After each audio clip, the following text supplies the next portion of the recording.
Seeing no one? I'd like to thank all of you here that represent our city, and I would like to just ask for a little bit of consideration for the neighborhood of Glenwood Avenue. We've been longtime residents there who have somewhat been, I feel, discriminated against through the voting for the college for over 50 plus years, and the residents that are left there behind have been somewhat left behind in the going forward with the city of Port Huron. It seems to be that property gets bought up and then it just gets left behind and it doesn't get taken care of. And I brought that to the attention of people in the city before, and I also think that they need to, like, I was at the city council last year when they fought for the splash pad at South Park, and they came and knocked on the doors of the people of South Park and asked them to fight for that splash pad. But yet I came to the city council meeting during that time of the $1.5 million soccer field that they were going to plaster on top of the people in the neighborhood, and nobody discussed that with the people there. And there's a lot of elderly people there that were disabled. They've been there, plan on retiring there. So now it's in Marysville. I just think that I wish the city would reach out to the people in that community and work with them and not against them, and realize that they've been there for so long and we have put our heart and soul into the properties that we own there. And when the college and the city buys a property around us, they let it sit there and be condemned. If they don't maintain that property, that drops our property value, along with the park, Haynes Park on Glenwood Avenue. I have witnessed myself feeding of the geese to lure them away from the downtown water area for the voters. I'm just asking for them to look at that community with some respect and give them the dignity that they deserve. We voted that college in and watched it go from a park across the street, a 2-lane dirt road, and we have no parking. And the reason we have no parking is because before the college built that parking lot, all their students were parking in our neighborhoods, in our streets, blocking our driveways. And the man lives in Warren now that literally brought up the old books where you had a horse and carriage and, demanded you parked in front of his house. So they put up no parking signs. Well, now the college has a parking lot. And it's probably not on record that I know of, but we were given permission to park across the street for those of us that did not have driveways. Well, the more I speak, it seems like the more retaliation I seem to get. So now we're not allowed to park over there at the college parking lot. For those of us that do not have a driveway, there are no parking signs on Willow Street and Erie Street, which are no longer in effect because the hospital has built their emergency room off of Stone Street. So I had asked before the police department if there was a way we could remove those no parking signs so that during the summer, those of us that don't have a driveway, we can at least have company. And the college should at least be able to honor the people in that neighborhood that they have taken away the park that was across the street. They purchased the property all around us. They could at least allow 4 to 5 people that actually need to park there once in a while permission to do so. And I've inquired on that, and we can park there during the day, but not overnight. They don't have enough room. Well, nobody's there at night. I don't understand the uncooperation that I get from a community college that seems to work against the people in that specific community. Nobody knocked on our doors and asked us what we want or what we would like, and I get answers that they don't know the master plan. I'm just asking for some consideration. And Willow Street, I know several homeowners there that have to drive on that road, and if anybody here could take a ride on that road, it's horrible, absolutely horrible. And now Glenwood is becoming the same way. And they just dropped the asphalt in there, and we have all this billions of dollars coming in for funding, but there's certain areas of the city that they don't seem to offer any of that funding for. So, I'm sorry, your time is up. Before you sit down, could you give us your name and address for the record? Sorry, Joyce Sharp, 909 Glenwood Avenue. Thank you.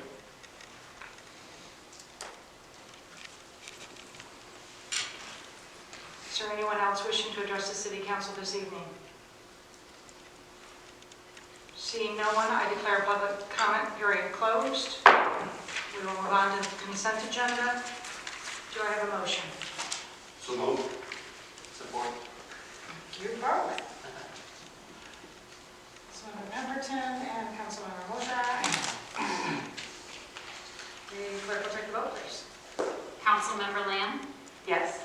Councilmember Mosrak, Yes. Councilmember Pemberton, Yes. Councilmember Ruiz, Yes. Mayor Pro Tem Archibald. Yes. Under the consent agenda, first item, receive and file a copy of the completed 2022 assessment roll. Accepting the quote from Outdoor Elements LLC in the amount of $3,499.53 for the purchase of an outdoor fire pit feature for the Memorial Place Plaza.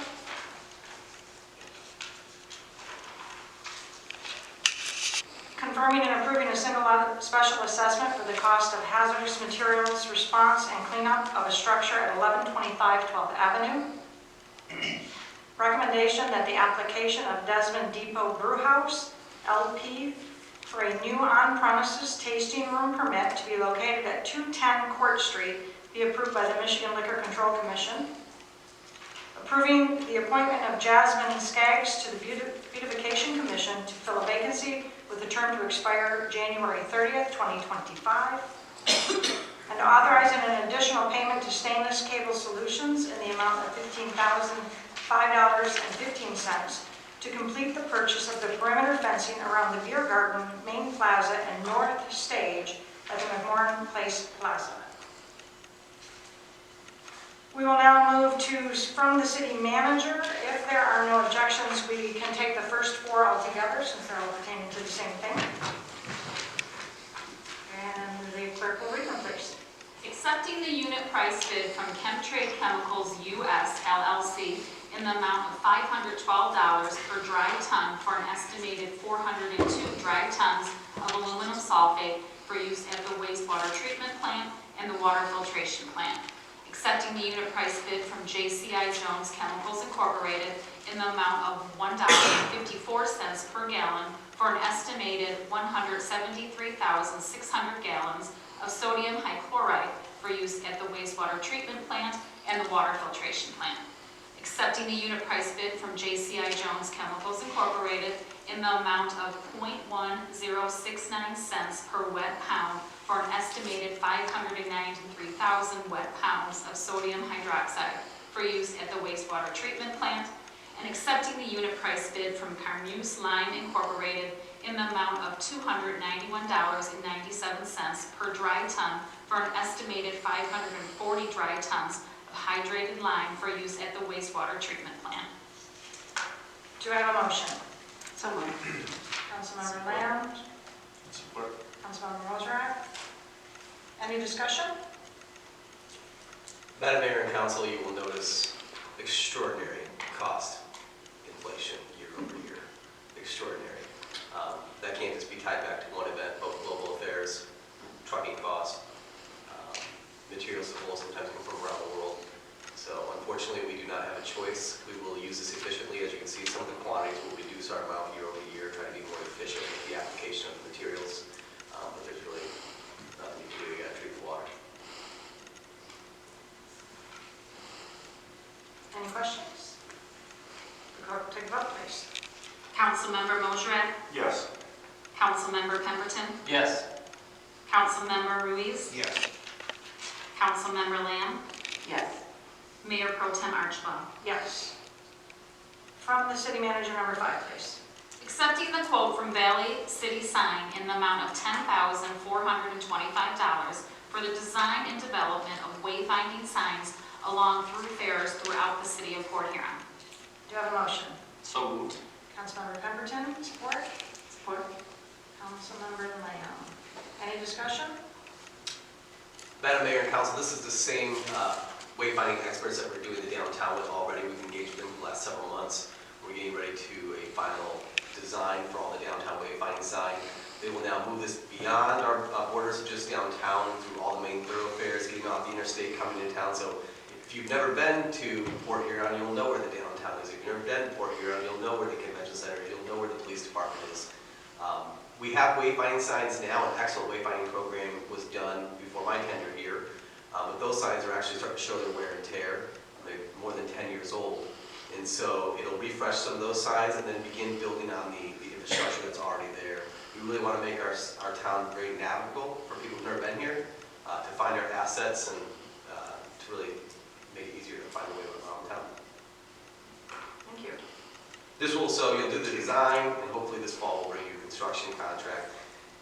I think we can get this done this year, and get them in the ground this year. We hopefully will have the downtown signs under construction installed before summer, so I think we can get this done this fall. The clerk will take the vote, please. Councilmember Pemberton? Yes. Councilmember Ruiz? Yes.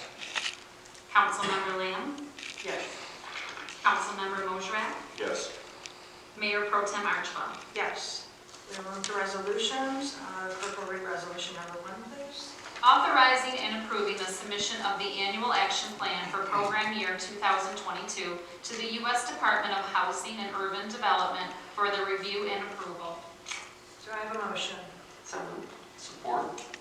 Councilmember Lamb, supported by Councilmember Pemberton. Any discussion?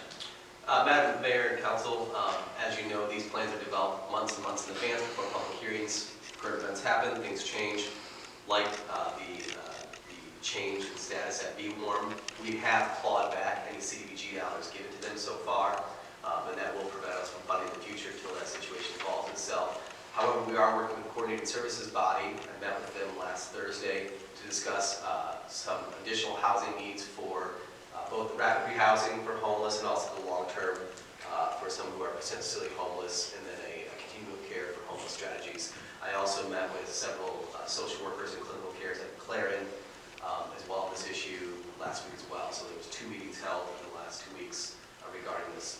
Additionally, the sidewalk money that was noted in public comment, the reason why we target those neighborhoods is because CDBG funds require that they be income qualified neighborhoods. We can't take CDBG dollars and spend them anywhere in the city. They must be in qualified neighborhoods. But not to worry, the sidewalk contract you approved last week will allow us to address sidewalk